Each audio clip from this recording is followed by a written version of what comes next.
Tá bom. Então, vamos desligar os microfones, sentar confortavelmente.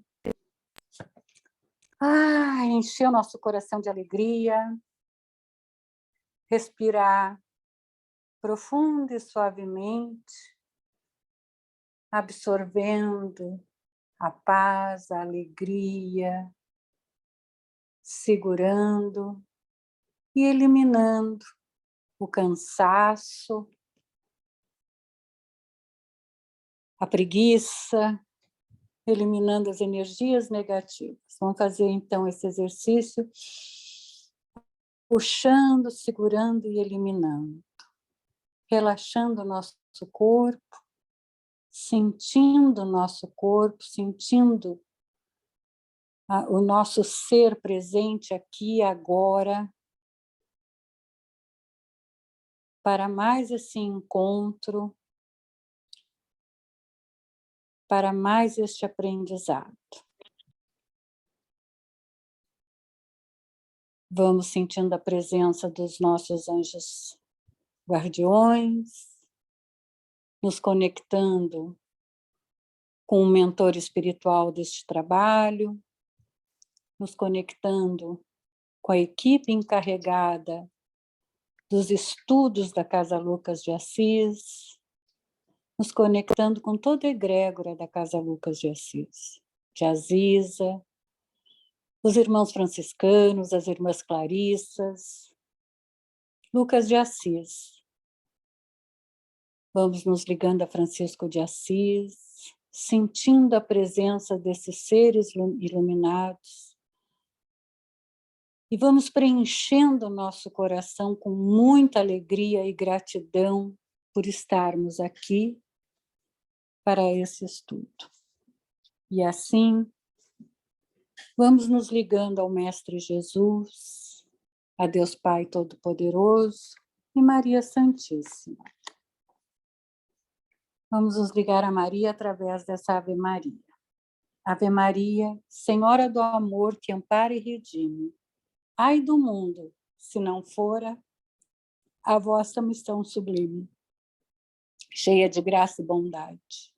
É por nós que conhecemos a eterna revelação da vida em seus dons supremos. Ó Senhora, sempre é convosco. O Senhor sempre é convosco, mensageira da ternura, providência dos que choram, na sombra das desventuras.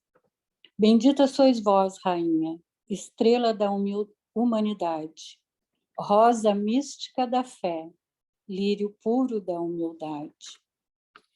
Entre as mulheres sois vós, a mãe das mães desvalidas, nossa porta de esperança e anjo de nossas vidas. Bendito fruto imortal da vossa missão da luz, desde a paz da manjedoura às dores além da cruz. Assim seja para sempre, ó divina soberana, refúgio dos que padecem nas dores da luta humana. Ave Maria, Senhora do amor que ampara e redime, ai do mundo, se não fora a vossa missão sublime. Que assim seja. Ave Maria, psicografada por Chico Xavier, pelo Espírito Amaral Ornelas. Então vamos lá, pessoal. Começando o capítulo 4 do livro Os Mensageiros, o caso Vicente. Impossível traduzir meu contentamento com a nova companhia. Vicente, semblante muito calmo, olhar inteligente e lúcido, irradiava carinho e bondade, sensatez e compreensão. Disse-me de sua alegria por haver encontrado um companheiro médico. Alojou-me convenientemente junto dele, demonstrando extrema generosidade fraternal. Era o primeiro colega na profissão, igualmente recém-chegado das esferas da crosta, de quem me aproximava de modo direto. Trocamos ideias largamente sobre as surpresas que nos defrontavam. Comentamos as dificuldades oriundas da ilusão terrestre, a miopia da pequena ciência, os problemas profundos e sedutores da medicina espiritual. Vicente, conquanto não houvesse feito ainda qualquer visita ao plano dos encarnados, em caráter de serviço, admirava Aniceto extraordinariamente e punha-me ao corrente dos estudos valiosos a que se entregava junto dele. Estava cheio de conceitos entusiásticos. Em pouco mais de uma hora, nossa intimidade semelhava-se aos sentimentos de dois irmãos unidos desde muito por laços espirituais. O novo companheiro conquistara-me infinita confiança.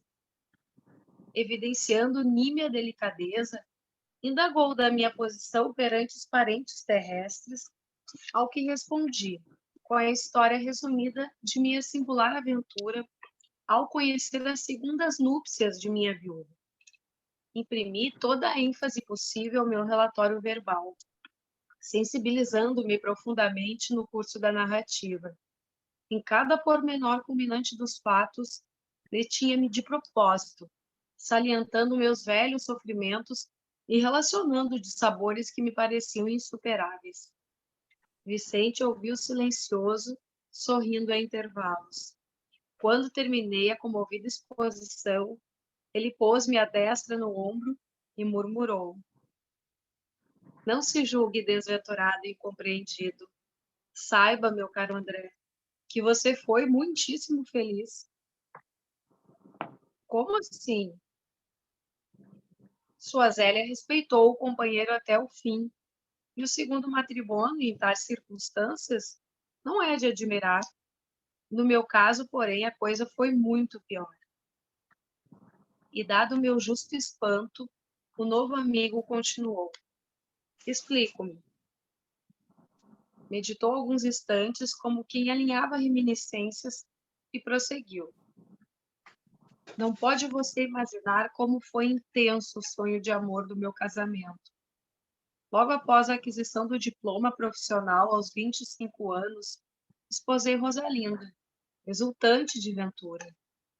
Não levava a esposa tão somente uma situação material confortadora e sólida no terreno financeiro, mas também os meus tesouros de afeto e devotamento. Minha felicidade não tinha limites. Em pouco tempo, 2 filhinhos enriqueceram meu lar ditoso. Meu bem-estar era inexprimível.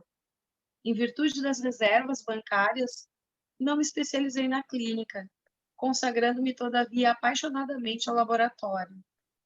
Atendendo aos meus pendores, não me foi difícil atrair a confiança de numerosos colegas e vários centros de estudos, multiplicando pesquisas e resultados brilhantes. E Rosalinda era minha primeira e melhor colaboradora. De quando em quando, notava-lhe o enfado no trato com os tubos de ensaio. Mas minha esposa sabia então calar as contrariedades pequeninas a favor da nossa felicidade doméstica. Parecia compreender-me integralmente. Era, aos meus olhos, a mãe dedicada e companheira sem defeitos. Contávamos 10 anos de ventura conjugal, quando meu irmão Eleutério, advogado, solteiro, algo mais velho do que eu, deliberou localizar-se junto de nós. Rosalinda foi inexcedível em atenções, considerando que se tratava de pessoa de minha família. Eleutério entrou em nossa casa como irmão. Embora residisse em hotel, compartilhava dos nossos serões caseiros, sempre bem posto e interessado em agradar. Observei, então, pessoal, tem um microfone aberto, por favor. Peço que fechem o microfone. Obrigada. Observei desde então que minha mulher se modificava pouco a pouco. Exigiu fosse contratada uma auxiliar que a substituísse dos meus serviços, alegando que os nossos filhinhos não dispensavam assistência maternal mais assídua. Aduí satisfeito, Tratava-se, afinal, de providência interessante ao bem-estar de nossos filhos. Contudo, a transformação de Rosalinda assumiu caráter impressionante. Passou a não comparecer ao laboratório, onde tantas vezes nos abraçávamos alegremente, ao vermos coroadas de êxito nossas pesquisas mais sérias. Preferia o cinema ou a estação de repouso, em companhia de Eleutério. Isso me entristecia bastante, mas eu não poderia desconfiar da conduta de meu irmão. Fora sempre criterioso em família, não obstante ousado e filaucioso nas atividades profissionais. Minha vida doméstica, antes tão feliz, passou a ser de solidão assaz amarga, que eu tentava eludir com trabalho persistente e honesto. Assim corriam as coisas, quando singular transformação me alterou a experiência. Pequena borbulha na fossa nasal, que nunca me trouxera incômodos de qualquer natureza, depois de levemente ferida, tomou caráter de extrema gravidade. Em poucas horas, declarou-se asepsemia. Reuniram-se colegas em verdadeira assembleia junto do meu leito. Inúteis, todavia, todos os cuidados. Anuladas as melhores expressões de assistência. Compreendi que o fim se aproximava rápido. Rosalinda e Eleutério pareciam consternados, e até hoje guardo a impressão de rever-lhes o olhar ansioso, no momento em que a neblina da morte me envolvia os olhos materiais. Nessa altura, Vicente fez longo estacato, como a fixar reminiscências mais dolorosas, e continuou menos vivaz. Depois de algum tempo de tristes perturbações nas zonas inferiores, quando já me encontrava restabelecido em nosso lar, certifiquei-me de toda a verdade. Voltando ao lar terreno, encontrei a grande surpresa. Rosalinda havia desposado Eleutério em segundas núpcias. Como são idênticas as nossas histórias! Exclamei impressionado. Isso é que não, protestou a sorrir. E continuou. Outra surpresa me dilacerava o coração. Somente ao regresso ao lar, soube que fora vítima de odioso crime. Meu próprio irmão inspirou a trama sutil e perversa. Minha mulher e ele apaixonaram-se perdidamente um pelo outro e cederam às tentações inferiores. Não havia que recorrer a divórcio, e mesmo que a legislação facultasse, constituiria um escândalo o afastamento de Rosalinda para unir-se publicamente ao cunhado. Eleutério lembrou, porém, que possuíamos experiências do laboratório e sugeriu a Rosalinda a ideia de me aplicarem determinada cultura microbiana, que ele mesmo se incumbiria de obter na primeira oportunidade. A pobre da companheira não vacilou e, valendo-se do meu sono descuidado, introduziu na minúscula espinha nasal, algo ferida, o vírus destruidor. E aí tem você, o meu caso, naturalmente resumido. Eu estava assombrado. E os criminosos? Perguntei. Vicente sorriu ligeiramente e informou. Rosalinda e Eleutério vivem aparentemente felizes.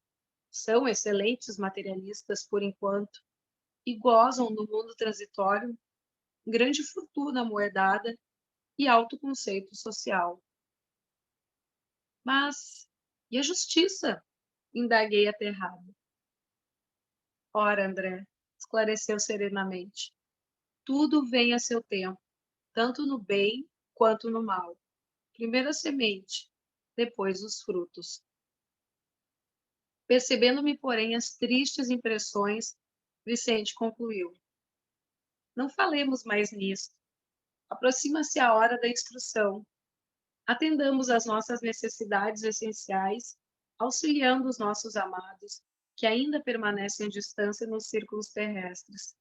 Não se impressione. A árvore, para produzir, Não reclama as folhas mortas. Para nós, atualmente, meu amigo, o mal é simples resultado da ignorância. E nada mais. Final do 4º capítulo. Bom, a gente vê assim, a gente sabe que essa obra é a continuidade do nosso lar, né? E todos, pelo menos até esse capítulo aí, é fundamental a gente compreender o que aconteceu com o André e o que agora com o Vicente. Comparando um caso com o outro, por que ele faz essa comparação? E provavelmente até o mundo espiritual colocou um na frente do outro, exatamente por esse aprendizado e cada um relatando sua experiência. O André Luiz ficou durante 1 ano, praticamente, ele logo alguns meses depois que ele se restabeleceu lá no nosso lar, ele fez a primeira visita dele no lar, que foi aquela que ele foi bem empolgado, achando que ia encontrar a mulher dele, a Zélia, as filhas e tal, e ele tem um choque lá. Ele vê a mulher já com um outro marido, né? É o Ernesto, né? Então, eles colocou como condição para o casamento de que ela não ficasse cultuando o ex-marido, né, um morto. Eu acho que ninguém gostaria também dessa situação.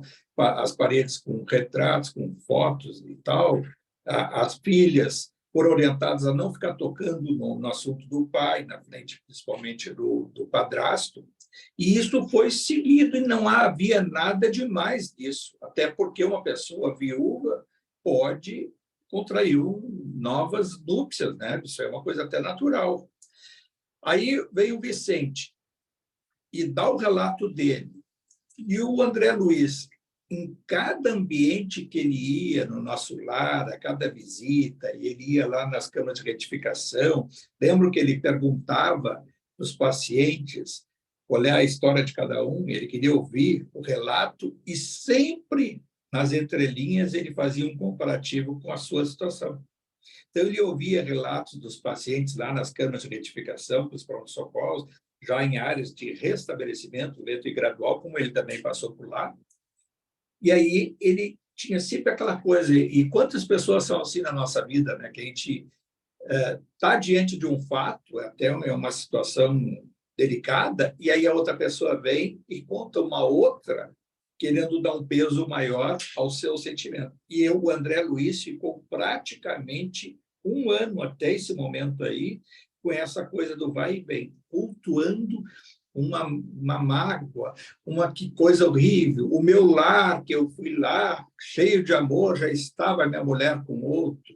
E o que é pior, tentei inspirar minhas filhas a me dar uma atenção, e elas rejeitaram essa atenção e psiquicamente vi que foi uma orientação daquele que tomou meu lugar e tal. Bom, aí você sabe também, lá no final do nosso lar, que aí o processo dele de transformação, e ele promove até a cura desse Ernesto com entidades ligadas às ervas da natureza, às energias da natureza, muito provavelmente com espíritos elementais, né, que é um outro capítulo, que aí também não tinha como essa obra ao nosso lar e nem mensageiros, que ele diz o Chico Xavier em relatos que o próprio Emmanuel ele teve que reduzir bastante essa obra, porque vários assuntos se viessem todos naquela época, isso em 1943, nosso lar, e o Mensageiros, em fevereiro de 44, relatando uma semana, sempre, a gente tem que sempre repetir isso, porque esse livro todo que a gente vai estudar em alguns meses, é uma semana de atividades do André Luiz já no Ministério das Comunicações. Agora está até no início, ele tendo esse aprendizado e essa comparação. Então, é nesse momento, quando ele ouve a história do Vicente, que teria todos os motivos, na sua imperfeição espiritual, de até odiar a ex-mulher, o irmão, e ele consegue demonstrar, de uma forma muito sincera para o André Luiz, uma altivez espiritual, uma superioridade espiritual, e que não é de graça, que as pessoas dizem assim, esse não sentiu tanto como o fulano. É uma questão de graduação de cada um, que vai ter sempre a lei de causa e efeito pesando sobre a situação que a gente possa colocar como comparação. Então, ele diz ali, o mal e isso é uma verdade que nós espíritas temos que ter, que o mal nada mais é do que a ignorância de alguém. Não existe mau espírito, existe espírito não esclarecido. E quando a gente sabe o que é bem e o que é o mal, bem, na nossa consciência, aí, juntando com outra coisa, as leis da perfeição, as leis de Deus estão na nossa consciência. Então, nós temos por essência saber o que é bem, o que é o bem e o que é o mal. Mas, às vezes, por ignorância, por falta de conhecimento, nós não sabemos. Tanto é que há coisas que a gente faz hoje e que certamente daqui a 100, 200 anos a gente vai ter vergonha de fazer, de ter feito. Assim como no nosso passado, tanto dos nossos hábitos, nas questões nossas de costumes, até, olha ali, ele dizendo que é um absurdo uma mulher viúva ter desposado o ex-marido, já colocando dentro de casa um outro. Isso, hoje, a gente ter essa concepção já nos envergonha de ter pensado isso, se fosse o próprio André Luiz hoje, na sua essência, não já de elevação espiritual, porque o André Luiz também a gente tem que considerar, né? Ele teve toda aquela trajetória dele, passou lá nas regiões umbralinas, 7, 8, 9 anos, se recuperou no plano, no nosso lar, teve o resgate feito pelo Clarencio, que era um dos ministros do nosso lar, que hoje está encarnado, o André Luiz, que já está encarnado também, mas o André Luiz chegou a ser ministro do nosso lar. Cada ministério, daqueles que a gente numerou semana passada, são 7 ministérios, tem 3 ministros. O André Luiz, depois de toda essa trajetória, já no final do século passado, ele foi ministro de nosso lar. Está reencarnado hoje, porque ele já estava até anunciado, ele está dizendo que questões de família e que ficaram para trás e que ele tinha que ter essa experiência para expungir, limpar psiquicamente o seu espírito, tentar pelo menos, né? E provavelmente vai ter o seu êxito nessa trajetória que está tendo aí, não se sabe onde está encarnado ou não, né? Ou não, está encarnado até porque houve esse anúncio dele próprio que lá no início do século, desse século, ele disse, olha, nos próximos 15 anos, 3 lustros, 15 anos, estarei em processo de volta à carne. Quer dizer, já se passou, que foi, o limite seria 2015. Subentende que hoje já seja uma criança por aí em algum lugar. Provavelmente no Brasil, porque se ele tem questões de família, provavelmente os espíritos estão vinculados ao Brasil, que não existe essa questão assim, então, a não ser que um grupo familiar vá se deslocar para uma outra área. O que houve do Brasil foi exatamente da Europa para cá, não do Brasil para um outro, vou reencarnar na Rússia, na China. Não é um processo que se dá isoladamente, né? É um processo de reagrupamento dos espíritos que têm sintonia vibratória, tá? Espíritos simpáticos e em situação de resgate, ou seja, nós vamos ter a simpatia de alguns espíritos encarnados da nossa família e outros que serão a experiência para nós limparmos psiquicamente, superarmos essas situações que alguns vão chamar o karma familiar, e ele não deixa de ser, né? Que é o quê? A soma dos efeitos da lei maior que a lei de causa e efeito. Psiquicamente, cada erro cometido, psiquicamente, é uma contabilidade negativa que vai se somando e somando. As questões mais preponderantes, elas têm que ter uma nova vivência para expungir. Por isso que nós tiramos psiquicamente, pela experiência das nossas dificuldades, não é porque tem que sofrer, é oportunidade de reparação. Aí pergunta-lhe o André Luiz, mas como o teu caso é mais grave do que o meu, e como podem eles estarem felizes na Terra? Mais uma experiência para nós. Muitos que daí praticam crimes, pessoas de vários tipos de crimes, de traições, de usurpação do poder, o meio político, corruptos, aí o cara é rico, aí olha lá ele passeando de lanchas e na coluna social, mas tão feliz, mas isso e aquilo, aí já tem o ímpeto de querer julgar os outros, e mal nós sabemos que o processo espiritual, não cai uma folha sem que o Pai saiba. Os teus pecados te encontrarão. As nossas faltas vão bater no nosso sininho lá adiante, e não necessariamente nessa encarnação e nem também lá no outro lado de uma vez só. É um processo lento e gradual, ao qual o objetivo não é de fazer sofrer, não é o de punir, mas sim de dar oportunidade, com a falta, de nós repararmos. E não é com as doses que a gente vai achar que vai ser, porque a consciência é que dói mais. Não é uma dor física e não vai ser uma dor no corpo espiritual. É uma dor psíquica de não aguentar o erro cometido, porque passa a ter uma consciência cada vez mais e mais pensa, mais sabe que errou, que horror, eu tenho vergonha de mim, eu estou isso, eu quero morrer de novo. E aí são as causas que levam ao processo de reencarnação, quase que de uma forma induzida psiquicamente pelo universo. Não é um planejamento, e é se esconder novamente na carne. E aí é um processo que a gente pensa que é raro e é muito mais frequente do que nós imaginamos. Há muitas encarnações nossas que já foram assim. Há encarnações de pessoas que convivem conosco que foram assim também.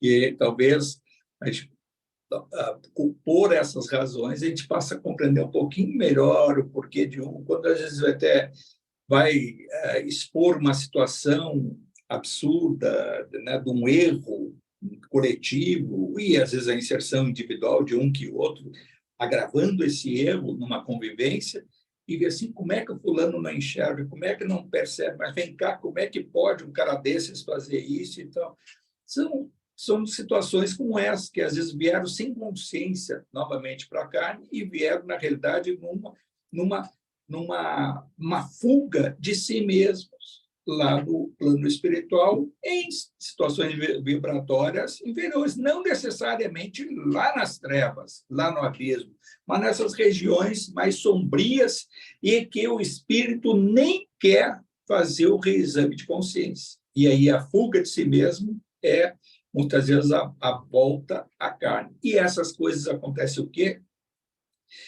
De uma forma em que o casal vai ter lá uma relação sexual e tem um óvulo, tem espermatozoide sobrando e tal, e há uma fertilidade e não há planejamento nenhum para aquela encarnação, e há espíritos que até recomendam a outros, olha, eu tenho uma forma de tu adormecer de tudo isso e passe, e induzem a uma reencarnação sem planejamento nenhum. E às vezes ocorre assim, são situações adversas em que pessoas reencarnam sem ter um planejamento, sem ter o mínimo de consciência tanto do futuro pai como da futura mãe e também do próprio espírito.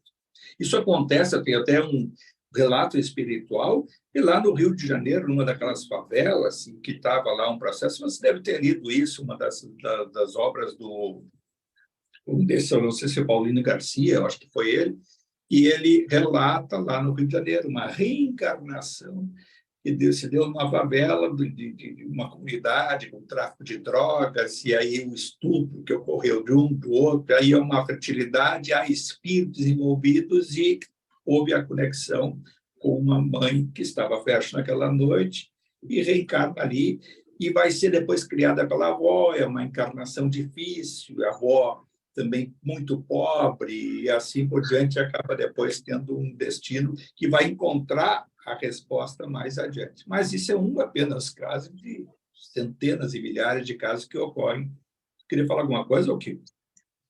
Eu queria fazer um comentário aí, Francisco. Tu estava falando antes sobre a questão ali do Vicente, que algumas dessa literatura assim que muitas vezes a gente lê, né, que elas todas assim, praticamente todas têm 70, 80 anos lá, na década de 40, de 45, 50, nessa média aí, até 60. Me parece, muitas vezes, se a gente fizer uma análise, que o retorno, né, a reação, né, a ação e reação, Parece que a reação ela está vindo agora, assim, na situação atual aí, parece que de uma década ou duas atrás, parece que ela já vem muito mais rápido, né? Porque a literatura que a gente vê muitas vezes parece que ela mostra assim que tu tinha que desencarnar, né? Tu tinha que desencarnar para te entender todas as coisas que tu tinha feito, para que tu pudesse encarnar de novo, né? Para te ter esse ajuste, né? Ajustar aquelas faltas que tu cometeu lá atrás. E agora a impressão que eu tenho, porque se a gente pegar aí a maioria dessa linha das literaturas, elas são mais ou menos assim, né? Ou tu fica obsidiado por ti mesmo, né? Tu te auto-obsidia, né? Ou se tu é obsidiado por quem morreu, por quem desencarnou. E agora a impressão que eu tenho que muitas falhas que a gente comete, muitos erros, a impressão que eu tenho é que elas são mais rápidas. As pessoas, muitas vezes, elas sofrem um pequeno câncer, elas têm uma perda total dos bens, ela tem uma dificuldade na família muito grande, ou ela tem... Não que isso não tinha antigamente, mas a impressão, essa é só uma impressão, assim, sabe? Mas isso são oportunidades. O universo dá oportunidade. Essa coisa, a gente tem que se despir daquela situação da culpa que é punida por Deus. Deus não pune ninguém.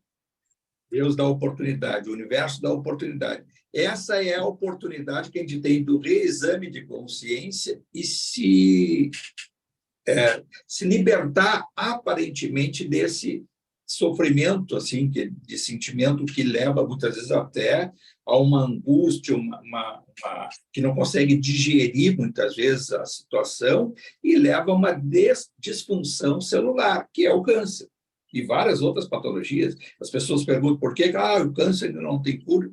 É um resgate possível, é uma válvula de escape que temos durante a encarnação para ter a oportunidade de digerir. Aí é difícil para dizer para uma pessoa, estou tendo isso e tal, mas vou dizer isso para quem tem câncer. Não, é oportunidade, por isso que a concepção nossa de desencarne, de morte, não é a mesma dos outros, que acham que é o fim do mundo. Para essas pessoas, muitas vezes, é desesperador mesmo. Vai dizer para uma mãe que perde um filho, vai dizer para alguém que seja tão bom nesta vida, um bom profissional, um bom pai de família, mãe de família, seja o que for, e desencarna de uma forma abrupta, é muito difícil agora para compreender, para abrir esse leque de compreensão. Tem que ter o Vicente agora aí, ó.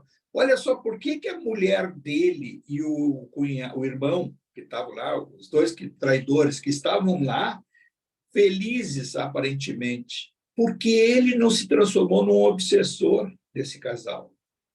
Na maioria dos casos, a vítima se torna um obsessor e ainda convoca outros espíritos para se vingar. E provavelmente o que o Vicente não disse em detalhes, ele deve estar guardando aquele lar e deixa que a lei um dia vai dar essa oportunidade e provavelmente ele vai ser, lá adiante, vai aparecer para aliviar a consciência desse casal, para perdoar e se auto-perdoarem e se restabelecer. E eles vão morrer de vergonha, eles vão sentir uma sensação muito ruim e vão ter uma tentativa de fuga para o processo de reencarnação. Provavelmente será isso que vai dar lá adiante. Agora, eles só estão tendo aparentemente uma melhor, psiquicamente, uma melhor vida ainda com encarnados, porque não se transformaram em obsessores. A gente conhece vários casos de pessoas que até induziram, tem outras lá, ação e reação, né? Um caso lá do suicídio, aquela mulher que foi induzida pelo marido para cometer o suicídio porque ele tinha um amante. Tem um caso, não lembro lá, acho que foi ação e reação. E ela comete o suicídio e lá no plano espiritual, lá embaixo, tá, na região do abismo, ela percebe que foi induzida, é um suicídio induzido, e ela se transforma numa obsessora do ex-marido que já estava com outro. E aí tem lá uma sequência. Vamos tentar, então, já ler o outro capítulo e a gente dá uma avançada depois. Vamos lá, então. Capítulo 5, ouvindo instruções. No grande salão, Aniceto esperava-nos acolhedor. Fileiras enormes de assistentes enchiam um espaço vastíssimo. Homens e mulheres, aparentando idades diversas, permaneciam recolhidos, a demonstrar, porém, expectativa e interesse. Hoje, explicou o nosso orientador, dirigindo-se a Vicente de maneira particular, teremos a palavra de Telésforo, antigo lidador da comunicação, que pediu a presença de todos os aprendizes do trabalho de intercâmbio entre nós e os irmãos encarnados. Sentamo-nos confortavelmente, aguardando por nossa vez. Daí a minutos, Telésforo penetrava no recinto sob harmoniosas vibrações de simpatia geral. Aniceto e outros instrutores instalaram-se ao lado dele, em torno da mesa nobre, onde se localizava a direção da Assembleia. Após saudar a assistência numerosíssima, formulando votos de paz e incentivando-nos aos testemunhos redentores, Telésforo atingiu o assunto principal que o levara até ali.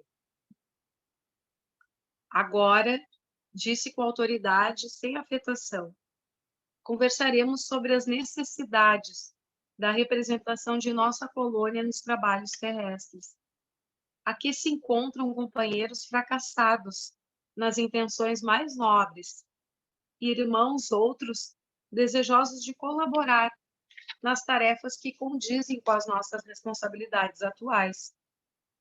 Referimos-nos às laboriosas atividades da comunicação no plano carnal. Vemos nessa reunião grande parte dos cooperadores de nosso lar que faliram nas missões da mediunidade e da doutrinação, bem como outros muitos colegas que se preparam para provas dessa natureza nos círculos da crosta. Nossa repartição vem promovendo grande movimento de auxílio a irmãos encarnados e desencarnados que se revelam incapazes de qualquer ação além da superfície terrestre. Nossa tarefa é enorme. Precisamos disseminar ensinamentos novos relativamente à preparação dos que habitam nossa colônia, considerando os esforços e as realizações do presente e do porvir. É indispensável socorrer os que enfrentam corajosos as profundas transformações do planeta. As transições essenciais da existência na Terra encontram a maioria dos homens absolutamente distraídos das realidades eternas. A mente humana abre-se cada vez mais para o contato com as expressões invisíveis, dentro das quais funciona e se movimenta. Isto é uma fatalidade evolutiva. Desejamos e necessitamos auxiliar as criaturas terrestres. Todavia, contra a extensão de nosso concurso fraterno, operam dilatadas correntes de incompreensão. Não relacionamos apenas a ação da ignorância e da perversidade. Agem contraditoriamente, nesse particular, grande número de forças do próprio espiritualismo. Combatem-nos algumas escolas cristãs como se não colaborássemos com o Mestre Divino. A Igreja Romana classifica-nos a cooperação como diabólica. A Reforma Luterana, em seus matizes variados, persegue-nos a colaboração amistosa. E há correntes espiritualistas de elevado teor educativo que nos malsinam a influência por quererem o homem aperfeiçoado de um dia para o outro, rigorosamente redimido a golpe instantâneo da vontade, sem realização metódica. No campo de nosso conhecimento da vida, não podemos condená-los pelo desentendimento atual. O catolicismo romano tem suas razões ponderáveis. O protestantismo é digno de nosso acatamento. As escolas espiritualistas possuem notáveis edificações. Toda a expressão religiosa é sagrada. Todo movimento superior de educação espiritual é santo em si mesmo. Temos, então, diante de nós a incompreensão dos bons, que constitui dolorosa prova para todos os trabalhadores sinceros, que, afinal, não estamos fazendo obra individual, e sim promovendo um movimento libertador da consciência humana, a favor da própria ideia religiosa do mundo. Sacerdotes e intérpretes dos núcleos organizados da religião e da filosofia não percebem ainda que o espírito da revelação é progressivo, como a alma do homem. As concepções religiosas se elevam com a mente da criatura. Muitas igrejas não compreendem, por enquanto, que não devemos espalhar a crença nos tormentos eternos para os desventurados, e sim a certeza de que há homens infernais criando infernos para si mesmos. Não podemos, porém, perder tempo no exame da teimosia alheia. Temos serviços complexos e dilatados, e, como dizíamos, a humanidade terrena aproxima-se dia a dia da esfera de vibrações dos invisíveis de condição inferior, que a rodeia em todos os sentidos. Mas, segundo reconhecemos, esmagadora percentagem de habitantes da Terra não se preparou para os atuais acontecimentos evolutivos. E os mais angustiosos conflitos se verificam no sendal humano. A ciência progride vertiginosamente no planeta. E, no entanto, à medida que se suprimem sofrimentos do corpo, multiplicam-se aflições da alma. Os jornais do mundo estão cheios de notícias maravilhosas quanto ao progresso material. Segredos sublimes da natureza são surpreendidos nos domínios do mar, da terra e do ar. Mas a estatística dos crimes humanos é espantosa. Os assassínios da guerra apresentam requintes de perversidade muito além dos que foram conhecidos em épocas anteriores. Os homicídios, os suicídios, as tragédias conjugais, os desastres do sentimento, as greves, os impulsos revolucionários da indisciplina, a sede de experimentação inferior, a inquietação sexual, as moléstias desconhecidas, a loucura, invadem os lares humanos. Não existe em país algum preparação espiritual bastante para o conforto físico. Entretanto, esse conforto tende a aumentar naturalmente. O homem dominará, cada vez mais, a paisagem exterior que lhe constitui moradia, embora não se conheça a si mesmo. Atendido, porém, o corpo revelará as necessidades da alma.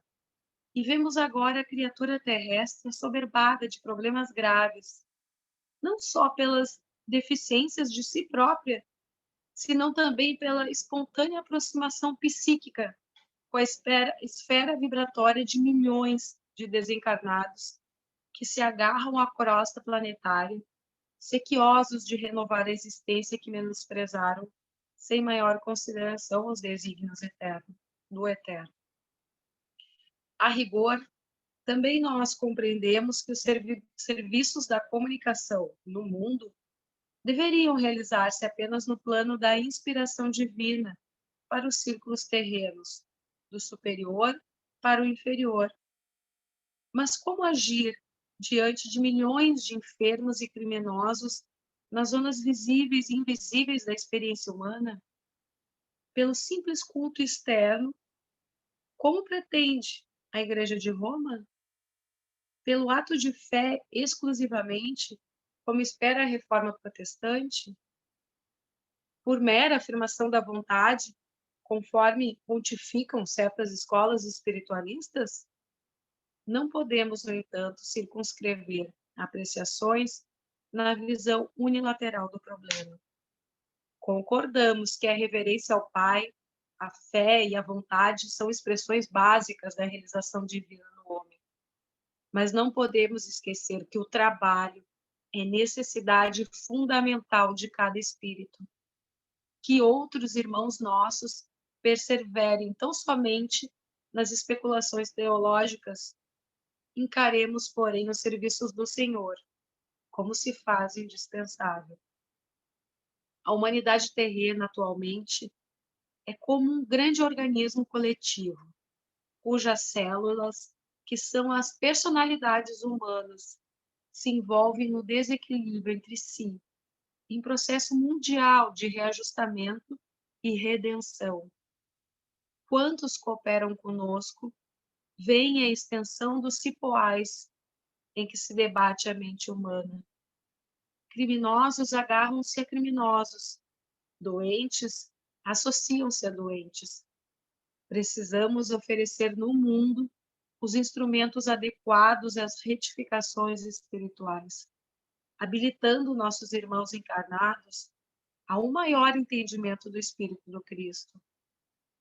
Para consegui-lo, todavia, necessitamos de colaboradores fiéis, que não cogitem de condições, compensações e discussões, mas que se interessem pela sublimidade do sacrifício e de renunciação com o Senhor.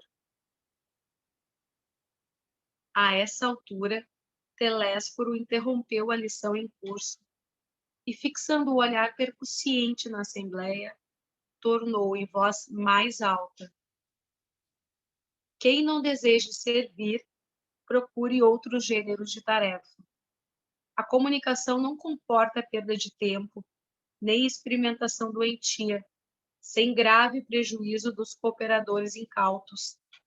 Noutros ministérios, a designação de trabalhadores define com precisão todos os que colaboram com o Divino Mestre. Aqui, porém, acima de trabalhadores, precisamos de servidores que atendam de boa vontade. Nesse instante, em vista de outra longa pausa, identifiquei a forte impressão dos ouvintes que se entreolhavam com inexprimível espanto. Final do capítulo 5. Bom, a gente vê aí, a gente tem que ter, primeira coisa, assim, isso aí foi em 1944, o ápice da Segunda Guerra Mundial, e que no Brasil nós estávamos ainda num período do Estado Novo, era uma ditadura do Vargas, que foi até 1945, e que nessa época aí o espiritismo, a igreja, né, e o Estado meio que se confundiam no Brasil. Desde lá da década de 20, tinha uma inserção muito grande do Estado proibindo ou criando entraves para os centros espíritas, levavam a chacota pública, tinham padres que falavam no seu sermão nas igrejas contra os espíritas, citavam nominalmente as famílias que eram adeptos do espiritismo. Isso vem lá, olha, em Sacramento, lá com Eurípides Barçanufo e muitos outros seguidores. A Maria Modesto Cravo conta, quando ela depois se recuperou um surto de mediunidade desregrada que ela teve e foi curada pela Eurípides Barçanufo, ela conta o que ela enfrentou da família dela. Muitos espíritas, o Inácio Ferreira também, quando era jovem, o que ele enfrentou com a igreja e assim por diante. E o que ocorreu, então, esse discurso do Telésforo, se fosse colocado hoje para nós, ele é extremamente atual. A gente pega hoje a situação do mundo, que naquela época era a Guerra Mundial, que era uma autodestruição, as moléstias desconhecidas, incuráveis, né? Quantas moléstias nós conhecemos depois de 1944, incuráveis, e outras que levaram a uma derrocadora. A gente vai ver a própria pandemia, né? O que foi? Foi lá na época, o próprio Eurípides Barçanufo, que a gente citou há pouco, foi da gripe espanhola, que nada mais é que foi uma grande pandemia mundial nesse nível que nós tivemos aqui, só que, felizmente, tivemos em seguida aí vacinas e assim por diante, e aí o processo que levou, mas olha só, no Brasil, praticamente 600, 700 mil pessoas morreram direto ou indiretamente por causa da pandemia. E quantas no mundo todo?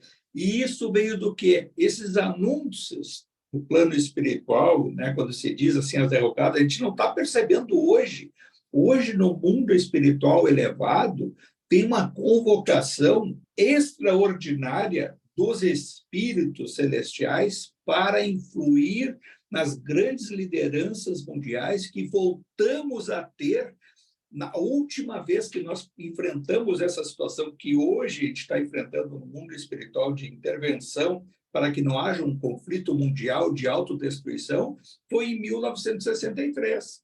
Foi quando, naquela época, tinha a Guerra Fria, né, a União Soviética e os Estados Unidos, e que tinha em Cuba, né, porque Cuba teve lá em 1959, o Fulgêncio Batista foi deposto, Fidel Castro, a família dele assumiu em Cuba, e a União Soviética estava utilizando Cuba, queria utilizar como uma base militar para se proteger contra os Estados Unidos. E, naquela época, o presidente dos Estados Unidos era o John Kennedy. E houve, naquele episódio, em 1963, uma contra-informação de que estaria o Khrushchev, que era o presidente da União Soviética, mandando invadir Cuba e dizer que ia lançar, naquela época, uma bomba atômica, um ataque contra os Estados Unidos. E houve uma contra-informação e o John Kennedy quase que determina que seja ativada uma bomba atômica contra a União Soviética. Depois desse episódio, e houve um mal-entendido, quase que nós levamos a uma autodestruição, intervenção do mundo da luz e tentando influir. A partir daquele momento, nunca mais houve, tem hoje um conselho em cada país que um homem só não tem o poder de emitir uma bomba atômica contra quem quer que seja. Então, lá a União Soviética, a Rússia hoje, lá com Putin, ou lá o Biden, nos Estados Unidos, eles não têm mais o poder individual de determinar, apertar o botão lá. Então, tem um conselho de alto comando, pessoas sensatas, pessoas experimentadas, que sem ter esse apoio de 3 ou 4 pessoas, não há o poder. Isso é uma dissuasão que existe no mundo todo, existe hoje e é cumprido isso, porque os próprios países querem se proteger criando esses conselhos. Mas isso é só um parênteses para a gente ver o quanto que a turbulência daquela época se aplica para hoje. E o Telésforo estava falando para quem? Ele estava falando para encarnados e desencarnados. Aí pode achar o que é isso, mas que loucura é essa, desencarnado? Médiuns ou pessoas preparadas para servir em nome de Cristo, não da doutrina espírita. Nós temos que parar com essa história de que mediunidade é doutrina espírita. Ele estava falando para uma palestra que está ali, que é relatado que estava lotado aquele auditório, tinham ali católicos, tinham protestantes, tinham até espíritas, tinham materialistas, pessoas interessadas em servir e que, na sua grande maioria, já tinham fracassado em outras experiências. E médiums, incluindo aí todo o espiritualismo, ele fala ali, médiums que estavam fracassando na sua atual encarnação, em desdobramento, estavam dormindo na carne, dormindo na sua cama, em desdobramento foram assistir essa palestra lá. Quantas vezes a gente acha que não, né? Que a gente é levado espiritualmente para dar uma sequência a um trabalho durante a noite, ou assistir uma palestra, ou quem pede com fé, quando não está muito bem, está sem saber qual é a atitude a tomar, impede no desdobramento que seja, né, agraciado com uma conversa fraterna com alguém, ou assistir uma palestra, ou assistir uma determinada situação que nos leve a uma reflexão e mudança de atitude no dia seguinte, ou nos dias seguintes, a gente pensa que isso não existe. Isso existe, é muito mais corriqueiro do que a gente imagina. Para quem trabalha espiritualmente no campo mediúnico, num centro espírita ou até espiritualista, não importa, durante a noite, muitas vezes dá sequência ao trabalho e vai saber mais detalhes do atendimento que os médiuns e o dirigente conduziram no mundo dos encarnados. Tem sequência durante a noite, muitas vezes. Ou acha o que o paciente é, o que foi atendido, aquele grupo de espíritos são jogados simplesmente lá e a gente não tem que ter o interesse. Pode hoje, no campo, aqui, quando a gente está em estado de vigília, até não se lembrar bem, mas há um compromisso da sequência, de saber como é que se deu tal coisa, e às vezes vai ter um detalhe, que os nossos amigos espirituais vão nos dar detalhe daquele atendimento.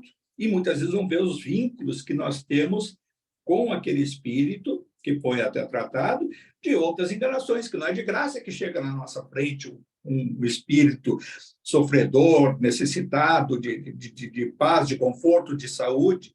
Os espíritos, quando nós, todos somos espíritos, seja encarnado ou desencarnado, nós desencarnamos fruto de uma moléstia, essa moléstia vai para o outro lado, segue o atendimento. O André Luiz, que teve uma disfunção orgânica no aparelho digestivo, fez cirurgia, e fruto dessa cirurgia é que ele desencarnou, e ele seguiu o tratamento. Quando ficou aqueles anos lá nas regiões umbralinas, sem atendimento e tendo o reflexo no seu corpo espiritual físico, entre aspas, né? Mesma sensação dos desconfortos que ele levou durante anos lá nas regiões umbralinas. Quando foi recebido no nosso lar, ele seguiu o tratamento, e quando já estava em processo de recuperação, é que ele foi conduzido lá para a casa do Tobias, e que depois de lá teve uma sequência, quando teve aquelas reuniões lá com o Clarencio e as outras pessoas que relatam no nosso lar. Então, para a gente saber assim, que todas as coisas elas têm sequência, não tem um toque de mágica. Nós não sabemos assim, do nada desaparece isso, tudo se encadeia e tem uma sequência lógica. E é exatamente para não haver essa ruptura de que as coisas são dessa forma. E é isso que a gente vê ali, e médiuns que fracassaram, pessoas que são espíritos que são instruídos a sua tarefa, incluindo ali aqueles que nos auxiliam. O nosso chamado anjo da guarda, mentor, orientador, os amigos espirituais, também são esses. São espíritos que são treinados para dar assistência a desencarnados e encarnados. E aí nós nos incluímos, todas as pessoas se incluem nisso. E é por isso que, quando nós fazemos as nossas rogativas ao alto, os intermediários do alto, hierarquicamente, chega um desses que vai nos dar auxílio. Por isso que nós não estamos jamais desamparados. Agora, também, o livre-arbítrio funciona. Se eu não quero ajuda de ninguém, ninguém vai se aproximar. É assim que funciona. Pode até ficar à distância lamentando a nossa decisão, mas respeitam a nossa decisão. É lógico que a minha decisão não pode colocar em risco a paz de outros, né? A trajetória de outros. É lógico que esse processo lá, ele está falando daquela dos governantes agora, também tem lógica. Não vai ser alguém que vai apertar lá o botão e vai destruir a humanidade. Alguma coisa vai acontecer que não vai chegar a esse ponto. Queria falar, Flávia? Eu só ia comentar bem rapidinho ali que tu estava falando dos trabalhos, que é quando a gente não tem, às vezes, a noção de quanto a gente está envolvido naquele trabalho mediúnico. Eu me lembrei, eu não vou me recordar agora qual dos livros dessa série do André Luiz, que uma médium, nos trabalhos, ela, teoricamente, assim, para quem assistiu, ela deu passagem para um espírito, e, na verdade, depois eles explicando, os instrutores, era a personalidade dela de outra vida, que ela deixou vir sentindo a aproximação de um espírito que foi um desafeto dela. Então, assim, o quanto tem vários mistérios ali que são insondáveis, às vezes, no trabalho, né? A própria médium estava se curando de uma personalidade dela anterior pela presença de um espírito que era um desafeto dela de outra vida. O quanto a gente, às vezes, não sabe o que se passa, né? Isso aí até numa outra linguagem, quem estuda apometria, e aí tem lá a técnica da apometria, entre eles lá quando se trabalha o corpo mental, o mental inferior e o superior, né? Então, desdobrando os corpos, que as pessoas que não entendem, o problema é o seguinte, é fazer e as pessoas não entenderem o que está acontecendo. Aí fica a conversa de louco, né? Então, desdobrou o meu corpo, era eu falando comigo mesmo, pode. Nós somos médiuns de nós mesmos. Nós temos...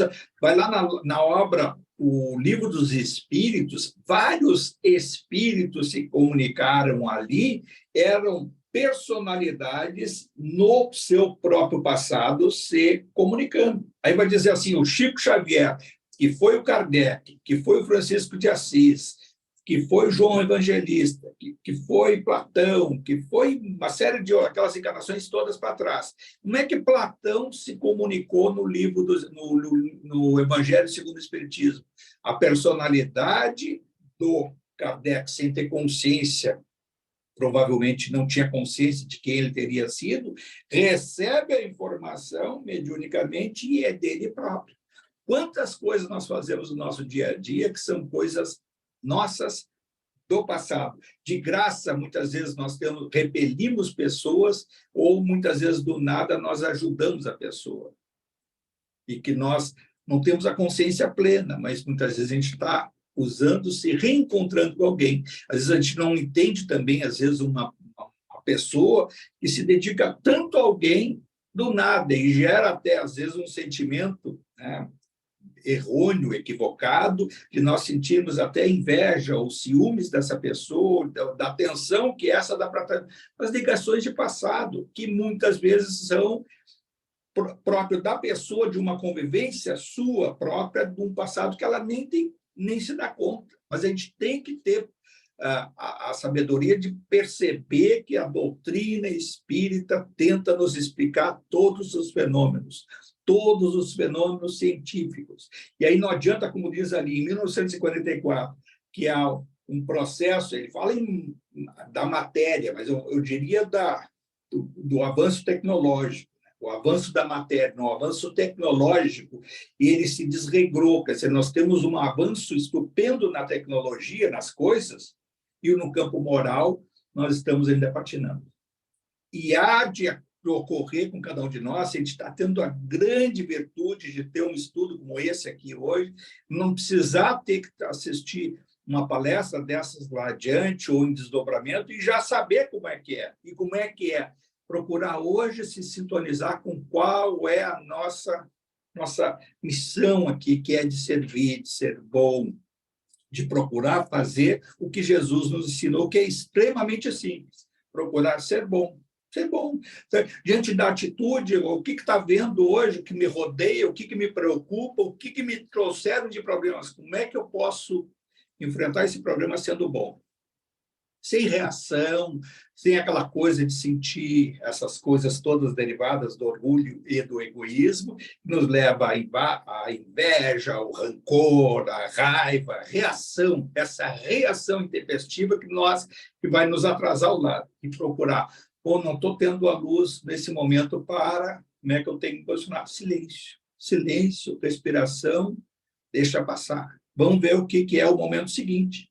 Não agravar o karma. E diz o Inácio Ferreira, quantas vezes ele repete lá, diz assim, já é um grande avanço nosso se a gente não agravar aquelas coisas que a gente sente que são evidentes, que são coisas que nós temos que superar. São os nossos defeitos que ficam à flor da pele, que todo mundo percebe, os impulsos, isso e aquilo, ele é isso, ele é aquilo, que gera uma consequência danosa. Isso pode agravar o nosso karma, que são as reações, né? Então, ali, o Vicente deu uma demonstração, uma aula para o André Luiz, e a partir daí ele muda de uma forma assim peremptória, decididamente ele passa a ser um outro espírito a partir dessa conversa com o Vicente.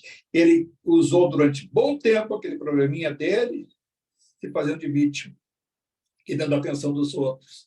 Aí veio um problema muito mais sério e para ele foi uma bofetada, né? Como dizer assim, pô, mas eu com aquele meu probleminha, e quantas vezes a gente na nossa vida, com o nosso probleminha desse tamanho, quer fazer para os outros uma grande...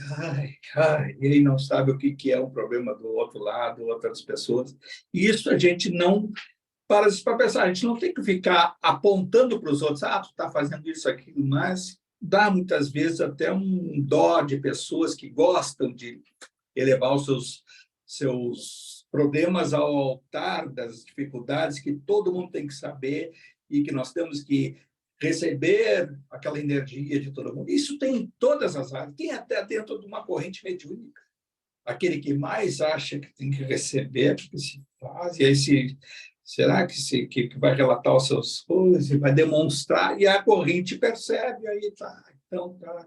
Aí vai ser aquele médico, até sempre em assistência, sem energia para ele, a vida dele não é fácil, a dela não é fácil. Então, não tem isso, é superação. É ir para frente, dizer o seguinte, buscar na natureza, buscar no universo essa energia, esse fluido cósmico universal e se renovar e dizer o sim, vou sair dessa e não vou dar tempo para que outros possam assumir essa tarefa que deve ser nossa.